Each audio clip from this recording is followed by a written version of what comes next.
all the latest There updates is no loss of on our human social life media, has mobile been and reported from digital either West platforms. Bengal or Thanks for Odisha watching. so far. Bye-bye. And the cyclone, however, has flattened the fragile dwellings around some areas there, uprooted trees, electric poles too have been uprooted. It's forced the evacuation of 6.58 lakh people. About 20 teams of the National Disaster Response Force have been clearing the roads. They've been restoring power supply poles.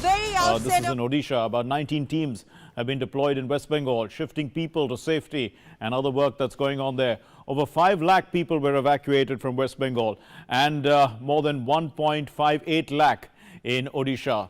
In Kolkata's north and south 24 Parganas and in east Midnapur, roofs of thatched houses were blown away. Electric poles were also twisted and broken, trees were uprooted.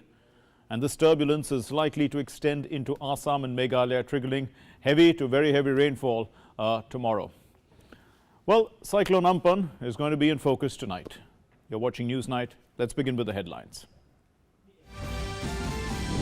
The super cyclone Amphan weakens. It's crossed West Bengal, Bangladesh coasts as a very severe cyclonic storm, and the IMD says that it's very likely to continue in its movement north-northeastwards. Strong winds to prevail over Howrah, Hooghly and Kolkata districts. NDRF says that over 5 lakh people have been evacuated from coastal areas of West Bengal and over 1 lakh people from North Odisha.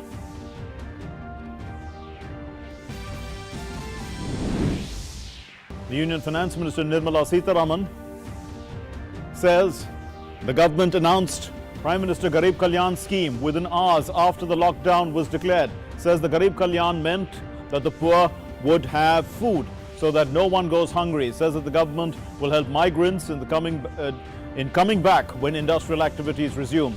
Slams Priyanka Gandhi for politicizing the migrants issue. Civil Aviation Minister Hardeep Puri says domestic civil aviation operations to recommence in a calibrated manner from the 25th of May. Says that all airports and air carriers are being informed about the operation readiness. Also, standard operating procedures for passenger movement is being separately issued by the ministry. The Union Home Secretary writes to all Chief Secretaries granting exemptions to states to hold Class 10 and 12 board examination with a few conditions like social distancing, face masks for safety of teachers, staff and students. No examination will be conducted in containment zones.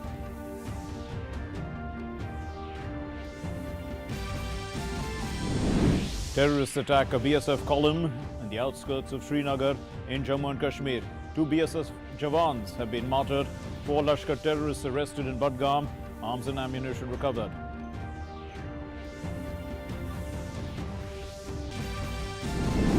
The government says that around 40% of COVID-19 patients have recovered in India and says that over 25 lakh tests have been conducted till date. Also says that India has done well compared to other countries.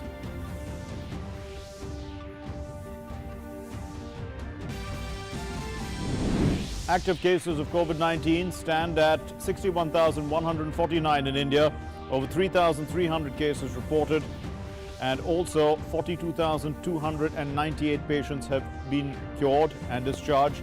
The global COVID-19 figures have crossed 49 lakhs and over 3,23,000 deaths have been reported from the world over. Brazil is now ahead of Italy and Spain in total COVID-19 cases.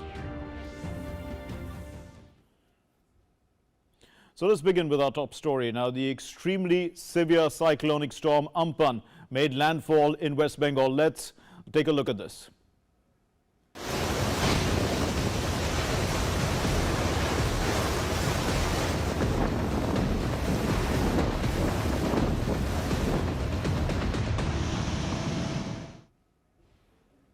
And the eye of the cyclone, 30 kilometers in diameter, and with a wind speed of about 160 to 170 kilometers per hour, gusting to 190 kilometers per hour, coupled with heavy rains, hit across the Sundarbans. It happened at around 2:30 in the afternoon, and storm surge as high as 5 meters was expected to inundate the low-lying coastal areas in Bengal. The eye of the cyclone was over the Sundarbans, which is a vast mangrove forest which crosses India and Bangladesh, and the area is a UNESCO World Heritage Site.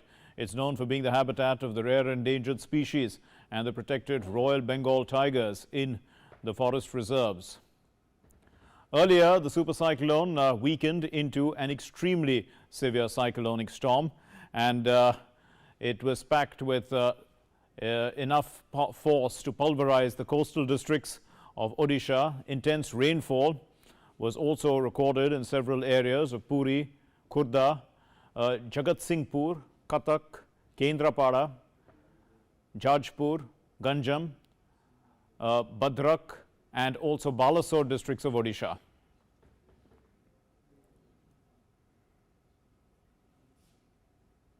So with all the preparations in place, no fatalities have been reported in Odisha so far.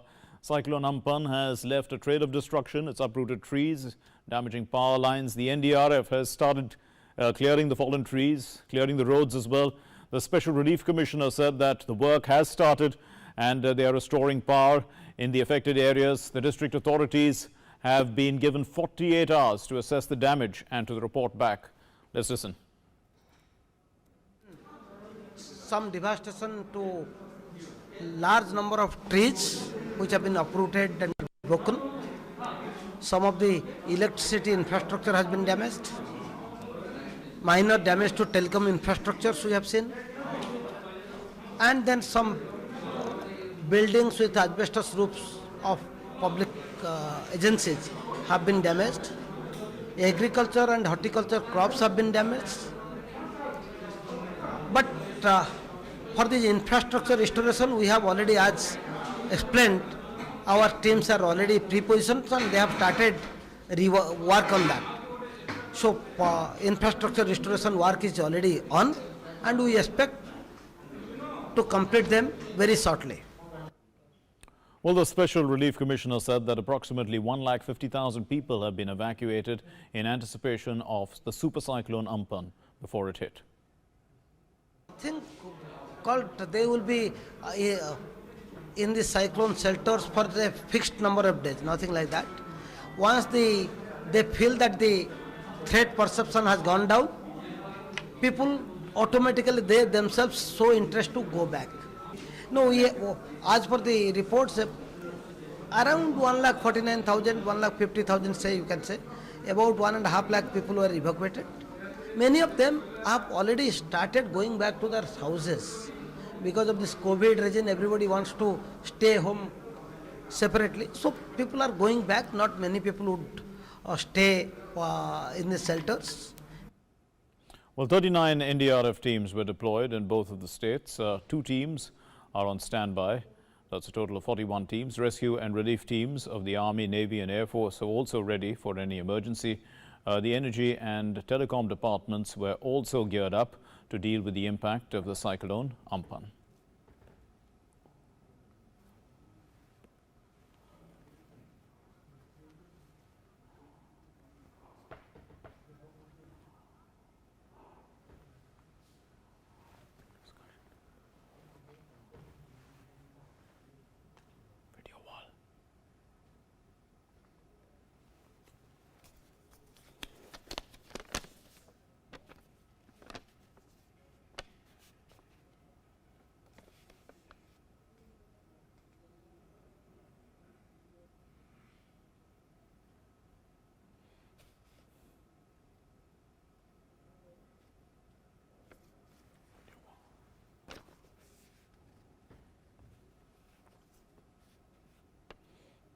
Well, so let's begin our discussion on this, and let me tell you who we are joined by. We have Sunita Devi, meteorologist of the IMD, with us.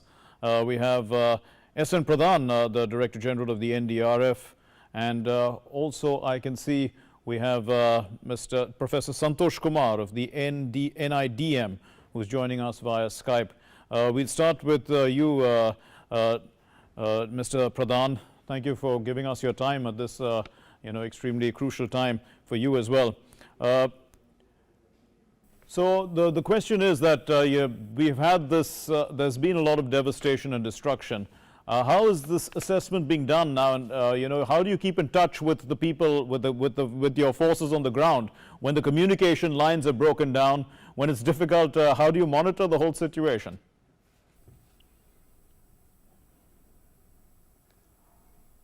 We are not dependent for communications on the normal connectivity systems.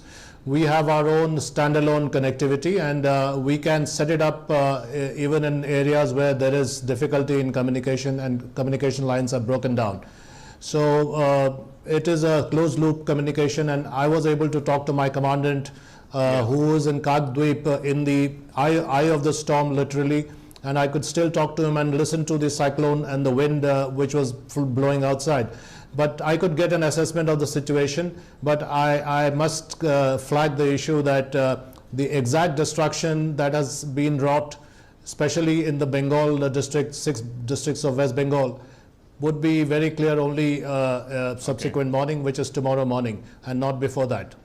Right, so we are talking mostly about what's happened in Odisha, where you have a clear idea of what's happened over there, and you're saying that in West Bengal we'll only get the clearer picture by tomorrow. But let's talk a little bit about what you have done already about evacuating so many people before the storm even came in, before it made landfall. 6.58 lakh people were evacuated, and this is at a time when COVID is on. People don't want to be close, you have to maintain social distance. How was all this done, sir? Well, I think it is a tough call, and it was tough all through, and it is still a tough ask because there is still the restoration and rehabilitation to happen after this. But yes, the issue of social distancing and sanitation protocols had to be observed while protecting the people from the cyclonic storm.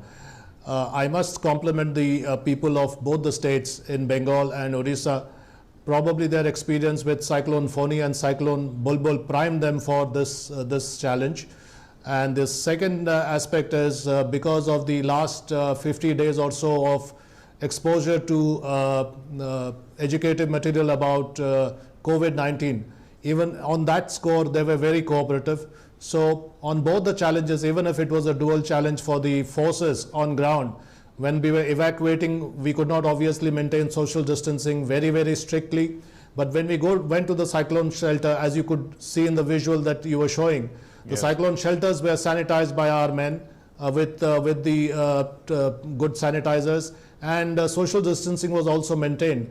And in the course of the several meetings that the Cabinet Secretary had chaired for the National Crisis Management Committee, the states had been impressed upon that even if it's a dual challenge, both the challenges have to be met squarely, and social distancing has to be maintained. So some of the cyclone shelters which had been converted into COVID centers, now that loss was compensated by requisitioning closed schools and colleges which were sanitized and then converted into new temporary cyclone shelters.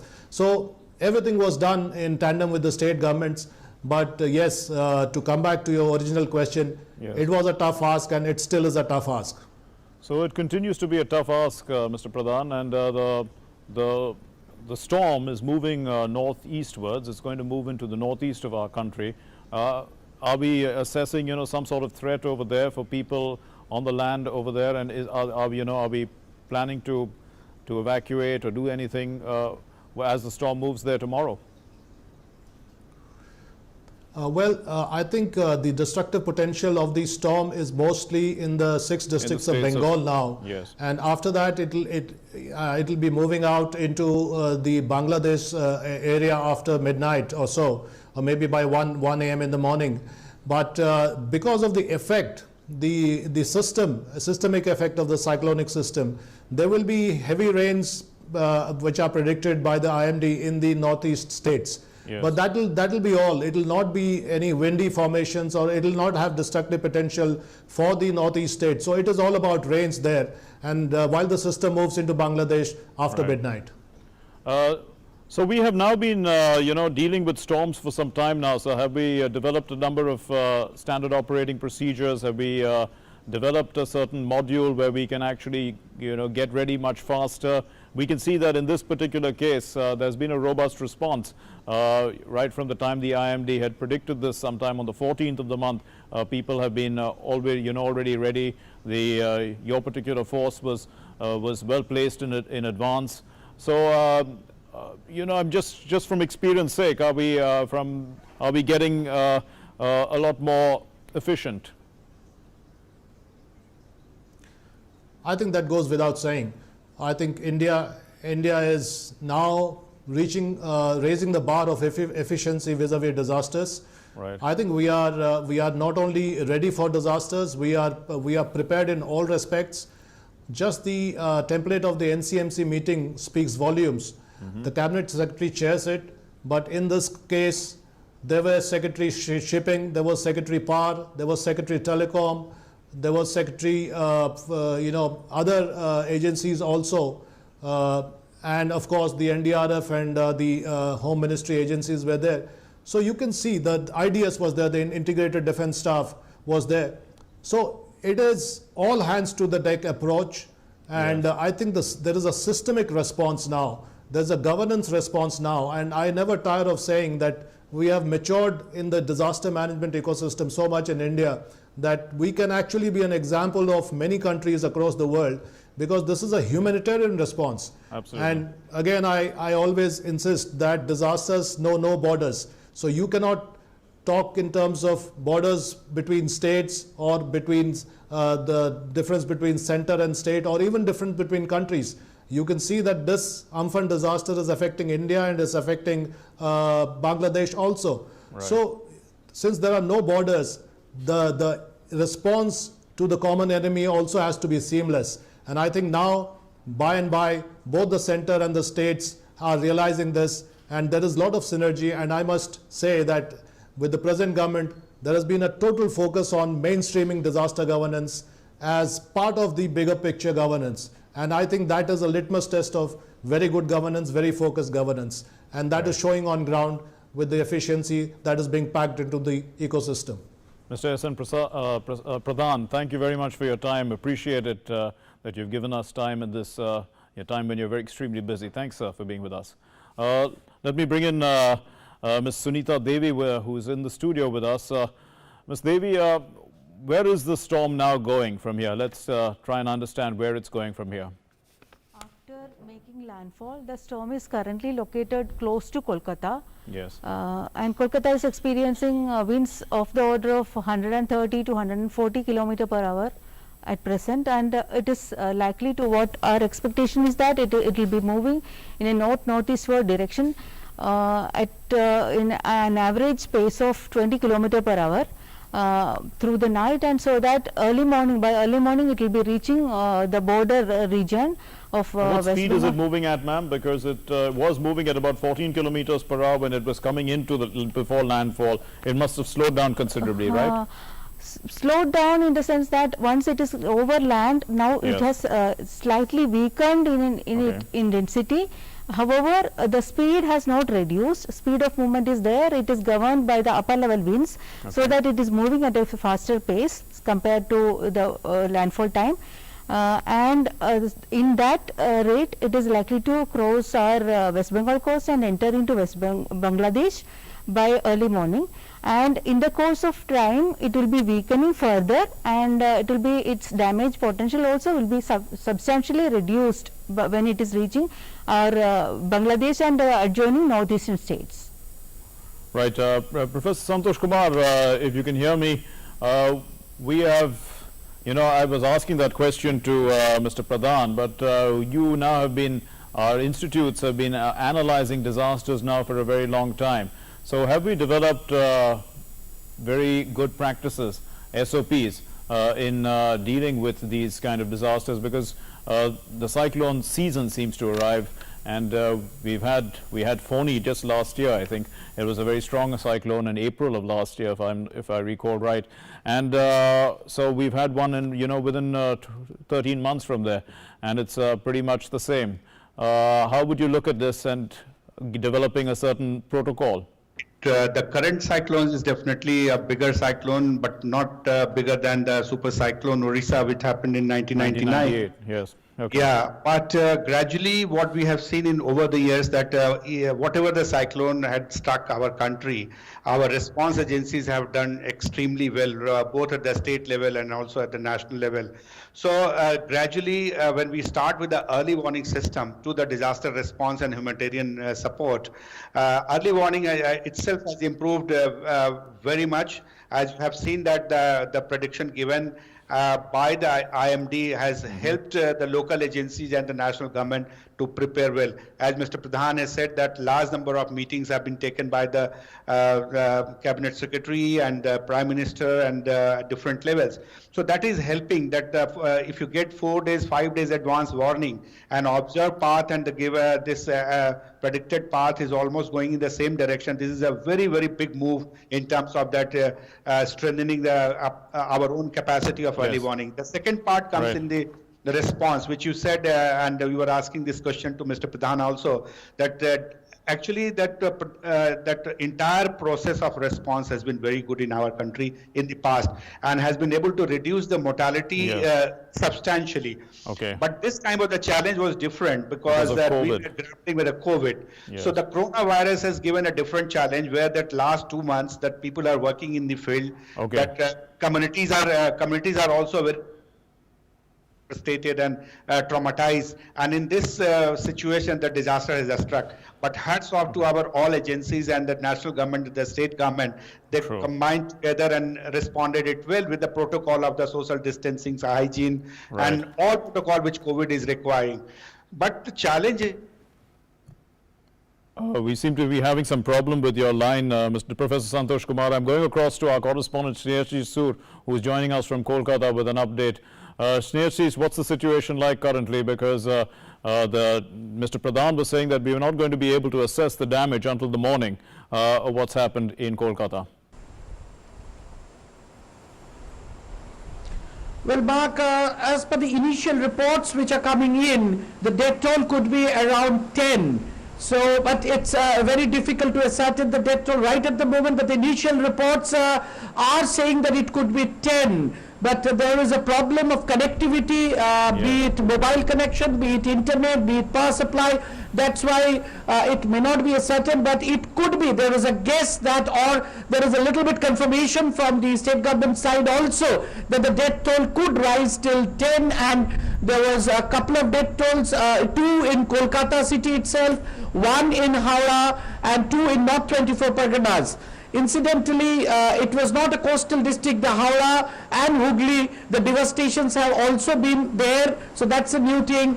And Bagnan area in Howrah, a lot of kacha houses were collapsed and people had to be evacuated and actions had to be taken. It reached Kolkata city at around 6:30, and the eye was hitting Kolkata city at around 7:30 at a speed of 135 kilometers per hour.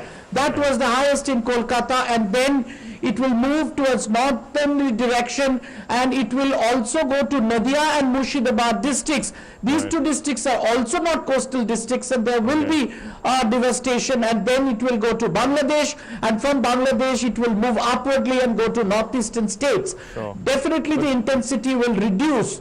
So this is the situation. There has been heavy wind. The wind speed has reduced by now. It was raining and lot of trees fell down, and the civic authorities are trying to cut those trees and clear the roads, but initially they were prevented from doing so because there could have been electrical wires intermingled with the trees, so that's why they are starting slowly, and due to the power supply interruption there could be the scarcity of light, so there could be initial problems, but the teams are ready and they are on the job. So in city of Kolkata, adjoining areas of Howrah and Hooghly, and the coastal districts of South 24 Parganas, East Midnapur and North 24 Parganas, and the wind will move towards Nadia and Murshidabad. There also some devastation are expected, as it was happening in Hooghly and Howrah. These two districts are not coastal districts. But a lot of people were evacuated, more than 3 to 4 lakhs. Yes, Mark. Right, we have Sunita Devi from the IMD right here in our studio. So, ma'am, could you tell us what is the, what's the speed of the winds now likely to be as the intensity falls? Because there seems to be a lot of devastation in Kolkata, as we can see our correspondent telling us. But over the night, what can people expect? The intensity we are expecting to gradually reduce to 60 to 70 km per hour by tomorrow morning. Okay. And then further reduce, and by forenoon, around afternoon of tomorrow, it will gradually reduce further and become 30 to 40 kilometer per hour by tomorrow, the 21st afternoon. So that it's currently, would it become a deep depression by tonight, or no, what? it is not. It is not expected by tonight. By tomorrow forenoon, it might be becoming a deep depression and further into a depression. All right. So, Snehasis, it looks like the situation is going to be pretty bad tonight as well. What's the, how are people dealing with it? Are they well? Of course, there's a lockdown also in place. So, people are all indoors, but you did say that there are some fatalities. How did these come about? Because of trees, buildings falling? What actually happened? Can you tell us, people were they not in safe zones? Yes, Mark, you have rightly said that since it was a lockdown period, so people were largely inside homes, and it was the police and civic authorities, they campaigned, and they actually the police pushed several people who were also still seen on the roads till early evening, and all the flyovers and the arterial roads were closed and blocked because it was apprehended that the flyovers and bridges could cause calamities, but it didn't happen. But all roads, some roads and the flyovers and bridges were totally closed, and some evacuations also did take place in Kolkata, especially in North Kolkata and Central Kolkata, which are old Kolkata, where a lot of dilapidated buildings are there. People are still staying over there. The corporation authorities and the local representatives, they made it a point to request them to take them out to the shelters, and some schools were taken and they were removed because there was an apprehension of a house collapse, and obviously the lamp post and electricity poles fell down, trees fell down, and the glass windows and panes also fell down. So there was an apprehension, but due to forecast and due to disaster management preparedness, I must say, so it could be reduced. A lot of activities, proactive activities and cautions were being given, and the people by and large followed them, Mark. Right. Let's ask Professor Santosh Kumar about some of those precautions that people should be taking, because we understand the authorities know what to do, but what about the people who are facing this kind of a situation? Professor Santosh Kumar, what should people be doing? I mean, there are lots of disaster management guidelines for earthquakes. There must be some for cyclones as well, isn't it? Right. We have a national plan, we have the state plan, and also the district plans. But all these plans are prepared in terms of that isolated disasters, in terms of like natural disasters or human-induced disaster, but not the combined one with the COVID. So the current challenge is going on with this, that how that COVID challenge would also be, pandemic would also be integrated in the plan. However, the current context, when the people are in lockdown, they are the entire agencies is operating. The dilemma is of this particular disaster is this, that normally in disaster management what we do is to collectively we respond to disaster. We say the shoulder to shoulder, but here there is no shoulder to shoulder, because you need to have a kind of a social distancing, personal hygiene. You never know when you do the damage assessment, and tomorrow you will find that large number of COVID patients are also there, one affected many, kind of the situation which I'm anticipating. So that kind of a fear might be going also in the minds of the people, and when the evacuation is taken to the, you can say that if the government is saying that go to the safe shelter, then probably people might have been refraining to go that because of the same kind of a fear that if they go there and live with a large number of people, they might get affected. So they are preferring themselves to be staying there itself. So and also that the damages which we are talking about, these 140, 150, that depends where it's actually affecting, and that structure, like maybe in the Kolkata city, large number of damage might not take place to the infrastructure, but in the periphery of the city definitely, because if the quality of the infrastructure might not be the same as in the Kolkata city, that probably would be knowing only day after tomorrow that when the assessment is done.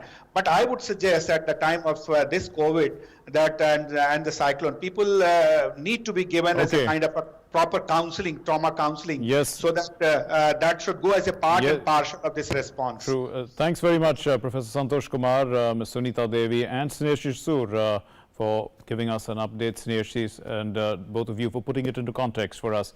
And take care, Snehashish Soor, over the next 24 hours. Let's try and understand how the government has put in a robust response to this particular cyclone. Let's try and understand. The Prime Minister has reviewed the Amphan situation at a high level meeting. The Prime Minister has instructed that all possible measures have to be taken to ensure that no fatalities happen during the cyclone. We know that no fatalities were reported from Odisha. We hope that the situation in West Bengal is similar. The Home Minister has constantly been monitoring the situation. He's been talking to the Chief Ministers of both states. We know that the National Crisis Management Committee has taken important steps. We spoke to Mr. Pradhan. He was also telling us about what happens at this National Crisis Management Committee meetings. It's had 4 meetings so far before the storm. The first meeting was on the 16th of May. The 20 teams of the NDRF were deployed in Odisha. We know what they are doing. They are clearing roads. They are restoring poles. That's the work that they are currently doing. And of course, NDRF has used satellite communication systems. NDRF has been conducting rescue operations, keeping Corona in mind. That's what's happened. They are conducting rescue operations, keeping Corona in mind. That's another aspect that we spoke to Mr. Pradhan about. 20 teams were deployed in 6 different regions. 24 teams have been kept ready for airlifting. More than 5 lakh people have been evacuated in West Bengal. 1.6 lakh people have been evacuated from Odisha safely, and also we have several animals which have been evacuated. So a lot of evacuation has been taking place. Efforts also have been made to ensure maintenance of essential services in these areas. The Telecom and Power Ministry officials have been deployed to the states to see that telecommunication links are restored. First, the Eastern Naval Command has its ships on ready at Visakhapatnam. Naval ships will transport relief material if needed to the affected areas. So a lot has been done to be on standby. Food items, tents, clothes, blankets, doctors, divers, boats, all ready. 20 naval teams in Odisha and West Bengal on standby. Naval airplanes also have been placed in Visakhapatnam. So we can see that this has been a robust response of the government. The Navy is in touch with the local administration of the states. The Coast Guard is fully prepared for the cyclone Amphan. Coast Guard too has deployed about 6 ships and 2 airplanes. The Coast Guard has deployed about 20 relief teams. The Coast Guard has sufficient lifeboats and life jackets as well. And the Coast Guard medical teams and ambulances are also ready for relief work. So we can see that, there's been an all-round response. NDRF, Naval Command, Coast Guard, and also has been managed right from the top, from the Prime Minister and the NCMC, the National Crisis Management Committee. So, a special weather bulletin of the Met Department of Bangladesh was issued at around 7:30 p.m. and this is it. This is what it says. It's warning of low-lying areas of several coastal districts and their offshore islands that are likely to be inundated by the storm surge. 10 to 15 feet height above normal astronomical tide. And these areas are also likely to experience wind speed of up to 140 to 160 kilometers per hour with heavy to very heavy rainfall during the passage of the storm. The Met Department has instructed all the boats and trawlers over the North Bay and the deep sea to take shelter immediately and not to venture into the sea till further notice. Mongla and Payara ports are hoisting the highest level of danger signal 10, which signifies great danger. Ahead of the coming of the Amphan cyclone, the government has said that it has evacuated more than 2 million people to safety from the vulnerable areas. Bangladesh Air Force has kept 6 transport aircraft and 29 helicopters to conduct disaster management operations after Cyclone Amphan. Well, we're going to take a short break, but after that, domestic flights resume, and Monday there's lots more news. Stay with us.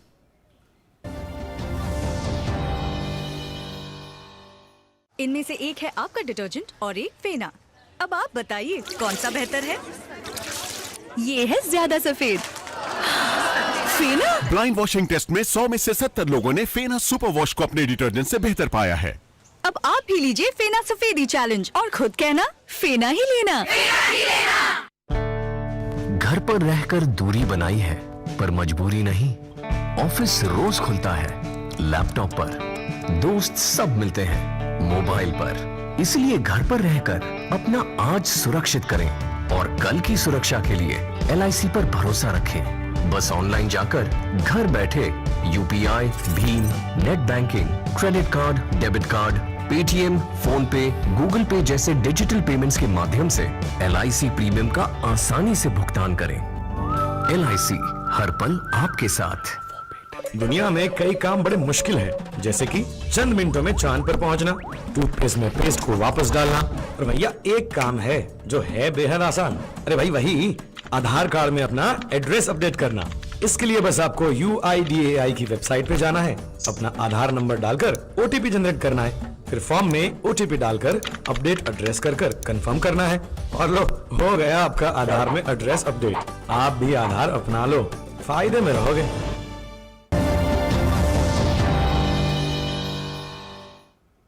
Welcome back. In a big move, the Civil Aviation Minister Hardeep Puri has announced that domestic civil aviation operations will recommence in a calibrated manner. This will be from Monday, which is the 25th of May 2020. All airports and air carriers are being informed to be ready for operations from the 25th of May. SOPs for passenger movement are also being separately issued by the ministry. Well, I'm very happy that we finally have announced the decision that flights will commence from Monday the 25th of May in a calibrated manner, and that these flights will go to all parts of the country. Initially, only a small percentage of the total number of flights, but depends on the kind of experience we gain, we will increase the number of flights. And this is a decision which was taken, and I want to express my satisfaction at the cooperation that we've been getting from all the stakeholders, from the airlines, from the airports. It's not been a secret. I have said actually that airlines and airports have been ready for the last 1 week. We were just waiting for the green signal, and I think I had also hinted that sequentially it would be necessary for us to first commence rail operation and only then bring in the domestic civil aviation. Well, Arun Sharma joins us with an update on the story. Well, Arun, airports and airlines have been ready for the last week, says Mr. Hardeep Puri. And people also have been wanting to travel, that's for sure. But there are some standard operating procedures that have to be put in place. And what can we expect? What are these operating procedures going to be like? That's right, Mark. So there are three primary stakeholders when the civil aviation primarily restarts. We know this fact that after exactly 2 months of the prohibition of this civil aviation sector, it will again start from 25th of May. So three prominent stakeholders are passengers, number two, airports, and number three, the airline carriers. As the Airport Authority of India 2 days back tweeted that Arogya Setu app will be mandatory for the passengers. Number two, there will be a social distancing as well on all the airports as of now. Third important part, what the Airports Authority of India has said that there will be sanitizers available at every places. A proper screening of baggages will be done by the UV lights. I mean, most prominent airports like Delhi Airport, Hyderabad Airport are doing it like they are as of now scanning the baggages via UV lights. They have come out with a white paper on as to how they will be performing. But yes, as far as all these three stakeholders are concerned, the passengers, the airports and the airlines, tomorrow at 3 p.m. in the afternoon, the Civil Aviation Minister is doing a press conference. He'll be coming out with a standard operating procedure. But yes, more or less the standard operating procedure will be in line with what the Airport Authority of India said. The draft SOP has already been issued to the various stakeholders. Yes. So now the final SOP will come tomorrow 3 p.m. In the afternoon. So yes, it will take care of all the stakeholders as to how the passengers are supposed to be at the airport, the airports, and of course the airline operators as well. Right, but also the Vande Bharat flights have been operating, and you know, there's been some experience about flying people at this time under COVID. and we saw that the passengers had to, maintain a strict protocol, even though there was no, the middle seat was occupied. But we could see that their masks, they were wearing gloves, some of them were wearing the shields as well. One can expect that these things will be mandatory, one would think. Well, that's right, Mark, because post now after 25th of May primarily, the aviation sector will completely change going forward. Pre-COVID era was something different, and now during this COVID era, the flying experience will be completely different. I mean, there are various standard operating procedures which are awaited, because as of now, we are expecting that crew members or the pilots who are flying the aircraft, or the crew members primarily, they'll be having special protection kit they'll be wearing as of now. Today, Hardeep Puri, the Civil Aviation Minister, clearly said that keeping middle seat vacant is there is no good idea in that thing. So of course, proper mask will be allowed to all the passengers. That is something for sure. That was also in the standard operating procedures draft guidelines as well. So yes, mask will be mandatory, gloves will be mandatory for all the passengers. The social distancing at the airport will be ensured. But yes, will the middle seat be kept vacant? That is not for sure as of now, because Civil Aviation Minister has hinted that they won't be keeping the middle seat vacant as of now. But yes, in the first phase of from 25th of May, very selected routes will be open for flying, and after gaining experience by flying in these domestic routes, some more routes will be opened from that. But yes, we have gained a lot of experience from Vande Bharat mission by flying on the international routes and evacuating passengers, and same will be replicated on domestic routes with very calibrated approach. And it is very much likely that 2 green zones can be opened, a red or containment zone where the airport is there, that might not be open as of now. But yes, these are some of the big takeaways that can take place when Hardeep Puri, the Civil Aviation Minister, does the press conference. One last question, Arun. Also, how is this going to, obviously the hospitality sector has taken quite a beating as a result of the lockdown. There are reports saying that some hotels are on the verge of close down and things like that. But they would need to revive. Obviously, it's just a temporary shutdown. But the point is that this is the beginning, isn't it? They will probably start again in the green zones, and life will be getting back to normal, or let's say the new normal soon, especially for the hospitality sector, which creates so many jobs in our country. That's right, Mark. As I said, the government has announced various stimulus packages, but opening up of any sector or allowing them to work will be the biggest stimulus for any sector. So now from 25th of May, when the domestic sector is opening up, this is the biggest stimulus to the aviation sector, to the hospitality sector, where a lot of Indians are stranded all across the country. So when they start moving, when they start traveling, of course, the entire economic wheel moving, and of course, we can see some kind of movement coming in place. Indigo and SpiceJet, there are 2 stocks which are listed on the stock markets. We can expect a bumper opening when the markets open tomorrow in the morning. So yes, the biggest stimulus to any sector is to allow them to work in these times of lockdown. That was the aviation sector was waiting for at the moment. And yes, the green signal has been given by the aviation ministry. So the domestic flying, if it which is starting from 25th of May, so that means the aviation sector is all set to fly high going forward. Arun Sharma, thanks very much for those inputs. Moving on then, our next story. The Ministry of Home Affairs has deleted domestic air travel of passengers from the list of prohibited activities in the lockdown guidelines. That's an important addition to this story that we were just discussing. Now, in another announcement, it's a major announcement paving the way to begin the pending board examinations. The Ministry of Home Affairs has released a notice. It grants permission to conduct various board examinations during the lockdown, and this decision was taken keeping in mind the larger academic interests of students. No examination center will be allowed in the containment zones, however, and wearing of masks is mandatory for teachers, staff and students. The examination centers must have provisions for thermal screening and sanitizer. Social distancing has to be followed in the examination centers. All boards have to ensure staggered examination schedules, and special buses have to be arranged by the states and union territories for the transportation of students.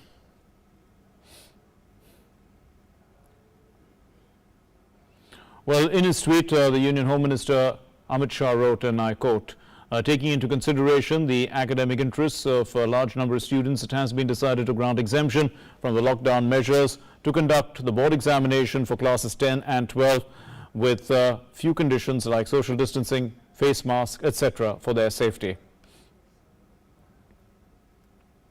About 6.39% of the total number of active COVID-19 cases in the country need hospital support. Addressing the media on the COVID-19 situation, the spokesperson of the Health Ministry said that during the lockdown, we had upgraded our hospital infrastructure, including oxygen supported beds, ICU beds and ventilators. He said that the efforts of the government give confidence that we are ready and equipped, along with the states, to manage COVID-19 cases. The Health Ministry analyzed the data from the recently released WHO situation report and found that while cases per lakh of the world population stand at 62, in India it was found at 7.9 people per lakh population. He said that so far India has about 0.2 COVID-19 deaths per lakh population as against the global average of 4.1. And the government's focus will be on stringent containment measures, hand hygiene, respiratory hygiene, environmental sanitation and conversion of physical distancing into a life norm. कि जब हमने lockdown start किया तो हमारे यहाँ पर recovery rate around 7.1% था। Efforts करते रहे, फोकस रहा कि हम कोशिश करें कि हम अर्ली केस आइडेंटिफिकेशन करें, उसके साथ ही जो हमारा क्लिनिकल मैनेजमेंट है, जो भी पॉजिटिव केस है उस पर हम एफर्ट करें। तो उसके तहत हमने देखा कि यह रिकवरी रेट बढ़ते हुए सेकेंड लॉकडाउन जब हमारा शुरू हुआ तो 11.42% के करीब था, धीरे धीरे बढ़ते हुए वह 26.59% हुआ और आज हम पाते हैं कि अराउंड 39.62%, यानी कि अप्रॉक्सीमेटली 40% लोग जो कि कोविड पॉजिटिव पाए गए वह रिकवर हो चुके हैं। Slamming the Congress party for politicizing the migrant issue, the Finance Minister Nirmala Sitharaman has said that the opposition can always use any words that they want, but this was a government which gave Prime Minister's Garib Kalyan scheme within hours after the lockdown was brought in. She said that the Garib Kalyan meant that the poor would have food so that no one goes hungry, and that the government will help migrants in coming back when industrial activities resume. This was the government which gave PM Garib Kalyan within hours after the lockdown was brought in. And that Garib Kalyan meant that they would have food for the next 3 months then, now extended to 2 months, so that nobody goes hungry. We also thought of giving them cooking gas so that they shouldn't be running here and there for cooking, and also given them some, amount to run the house with some expenditure taken care of. And taking a jibe at Priyanka Gandhi, Finance Minister said that she should not politicize the migrant issue, as all migrants are Indians, and in this extraordinary situation all of us should concentrate and work together. She should see why 300 trains arrived in Uttar Pradesh when not even 5 or 7 arrived in Chhattisgarh. I'm sorry, I don't want to politicize this, because migrants are Indians. And I think all of us in this extraordinary situation which has arisen because of the pandemic should concentrate. This is unfair, dirty, and clearly shows the hypocrisy of the Congress. The Union Cabinet, chaired by Prime Minister Narendra Modi, has given approval to several schemes as mentioned in the announcements made by the Finance Minister Nirmala Sitharaman as part of economic tranches. So, the Cabinet has given its ex post facto approval for the allocation of food grains from the central pool to approximately 8 crore migrants and stranded migrants at 5 kg per person per month for 2 months, free of cost. It would entail an estimated food subsidy of about 2,982.27 crore rupees. The allocation will ease the hardships faced by the migrants, stranded migrants, due to the economic disruption caused by COVID-19. The Cabinet has also approved additional funding of up to 3 lakh crore rupees for eligible MSMEs and interested Mudra borrowers by the way of emergency credit line guarantee scheme. So under the scheme, 100% guarantee coverage to be provided by the National Credit Guarantee Trustee Company Limited. And this is for an additional funding of up to 3 lakh crore rupees to eligible MSMEs and interested Mudra borrowers in the form of a guaranteed emergency credit line facility. The Union Cabinet has also given its approval for the implementation of the Pradhan Mantri Matsya Sampada Yojana, which is a scheme to bring about blue revolution through sustainable and responsible development of fisheries. The scheme will be implemented during a period of 5 years. Approval has also been given for the extension of the Pradhan Mantri Vaya Vandana Yojana for the welfare and also to enable old age income security for senior citizens. The Cabinet has given its nod to a new centrally sponsored scheme, the scheme for the formalization of micro food processing enterprises for the unorganized sector, and this is on an all-India basis with an outlay of 10,000 crore rupees. Well, the Union Cabinet chaired by the Prime Minister has approved the issuance of the Jammu and Kashmir Reorganization Adaptation of State Laws Second Order 2020 bill. This is in relation to Jammu and Kashmir Civil Services Decentralization and Recruitment Act, and this order has further modified the applicability of domicile conditions to all level of jobs in the Union Territory of Jammu and Kashmir under the Jammu and Kashmir Civil Services Decentralization and Recruitment Act. This order would apply the specified domicile criterion for employment to all posts in the Union Territory of Jammu and Kashmir.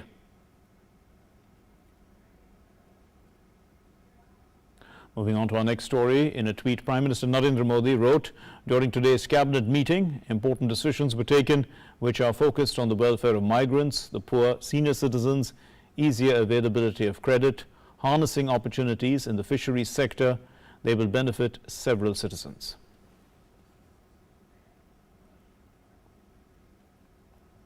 Prime Minister Narendra Modi has congratulated all Ayushman Bharat beneficiaries and their families as the number of Ayushman Bharat beneficiaries has crossed 1 crore.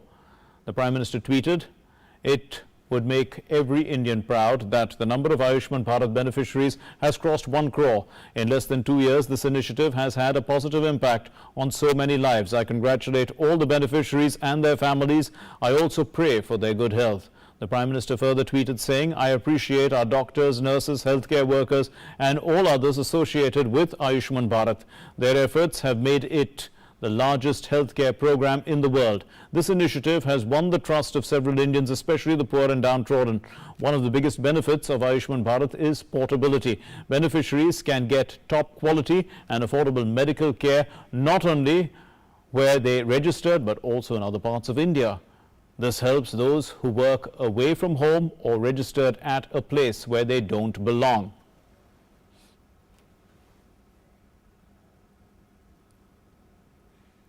Well, rail services were also under the lockdown when the lockdown was on, but the railways had first decided to run the special Shramik trains to transport migrant laborers stranded in different parts of in different states even during the lockdown. And from May 12, a few select trains to and from Delhi were also restarted. Now, from June 1, 200 non-AC sleeper class trains will be running daily. And the objective is clear. The travel facilities should be provided to people who are stranded in various parts of our country. Here's a report. Shramik special trains continue to ferry labourers and other people who were stuck in different parts of the country back to their homes. The government is taking all necessary steps to ensure that all passengers reach their homes safely. Amidst these efforts, the Indian Railways has once again brought a message of relief. The Indian Railways has doubled the number of Shramik special trains within 2 days. Arrangements will be made to take the workers to their homes from the nearest station. Railways Minister Piyush Goyal tweeted, "The Railways had also said it would operate 200 non-air-conditioned second-class sleeper trains from June 1, online booking for which will start soon. Those trains will run according to their timetable. The Railways will soon announce the routes for the trains." लगातार हम train चलाते रहेंगे। श्रमिक ट्रेनों के अतिरिक्त 1 जून से जो हम ट्रेन चलाने जा रहे हैं 200 वो अतिरिक्त ट्रेनें होंगी, उससे भी जनता को लाभ होगा। श्रमिक भाइयों से अनुरोध है कि वो अपने घरों में रहें, जहां वो हैं वहीं रहें, थोड़ा सा धैर्य रखें। श्रमिक ट्रेनों के माध्यम से या फिर ये जो 1 जून से ट्रेन चलने वाली, इनके माध्यम से हम शीघ्र उनको उनके गृह राज्य तक पहुंचाने का प्रबंध कर रहे हैं।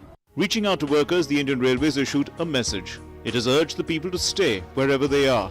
The government will take them to their destination. The Railways will double the number of Shramik special trains, taking the total number of trains to around 400. It has asked the state governments to register the labourers with the nearest mainline station and hand them the list so that special trains can be run for them. It noted that till now, over 20 lakh workers have been transported to their destinations via 1,565 Shramik special trains across the country. Meanwhile, to facilitate the people, Jammu Tawi has been restarted by the railways. People express satisfaction at the first train post-lockdown reaching New Delhi railway station. Medical checkup होता है और सारी facilities हैं train के अंदर, sanitisation process भी अच्छा है और अच्छे से मैनेजमेंट भी अच्छा है। सफ़र अच्छा रहा काफ़ी और ट्रेन में फैसिलिटी थी वो भी काफ़ी अच्छी थी और मैनेजमेंट काफ़ी अच्छा था और गवर्नमेंट अपनी तरफ से अच्छा कर रही है काफ़ी और हम थैंक्स बोलेंगे कि हम अपने घर पहुंच रहे हैं। The rail services were completely shut down due to the nationwide lockdown. From May 1st, the railway started Shramik special trains to ferry labourers stuck in different parts of the country to their homes. Then from May 12, the railway started 15 pairs of trains. And now, from June 1st, 200 non-AC second-class trains on a daily basis. These steps show that the country is slowly limping back to normalcy. Bureau Report, DD India.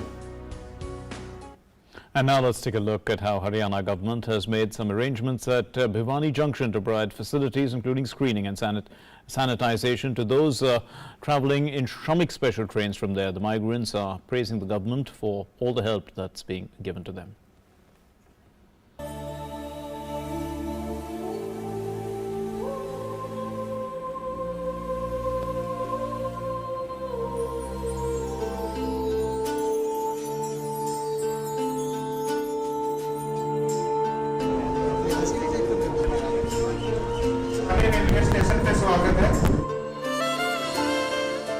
To stop the spread of यात्रा के दौरान ऐसा कोई लक्षण लगे तो orovirus such as difficult breathing and cough. चुनाई का काम करते थे, अब लगता नहीं तो सरकार हमारी मदद कर रही है हमें घर भेजने का।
Well, our next story. Terrorists have attacked security forces patrol party at Pandakh area. This is in Ganderbal. This is on the outskirts of Srinagar. And 2 BSF Jawans were martyred in this attack. The police in Budgam, along with security forces, have arrested 4 terrorists who are associated and their associates, including the top terror associate of the proscribed terror outfit, which is LET, and they've recovered arms and ammunition from them. BSF जवान जो 90 feet road पर diploid थे और उसमें से 2 जवान group से हट के, जैसा आप देख रहे हैं कि गली से आकर दुकान पर आया था, मोस्ट प्रोबेबली कुछ सामान खरीदने आए होंगे, तो 3 मिलिटेंट बाइक से आया और उस पर अंधाधुंध फायरिंग किया। उसमें एक शहीद हो गया मौके पर, एक को हॉस्पिटल ले गए, वहाँ पर शहीद हो गए और दोनों का वेपन स्नेच हो गया। हम लोग कॉर्डन लगा लिए हैं और इसको ट्रैक डाउन कर रहे हैं, इसको जल्दी रिप्लेस कर लेंगे। Well, we leave you with street music from Colombia, when the boisterous mariachi music usually heard at family celebrations and birthday parties burst out into the open. This is on empty streets of Colombia's capital, Bogota. Let's listen. Thank you very much for watching. Namaskar.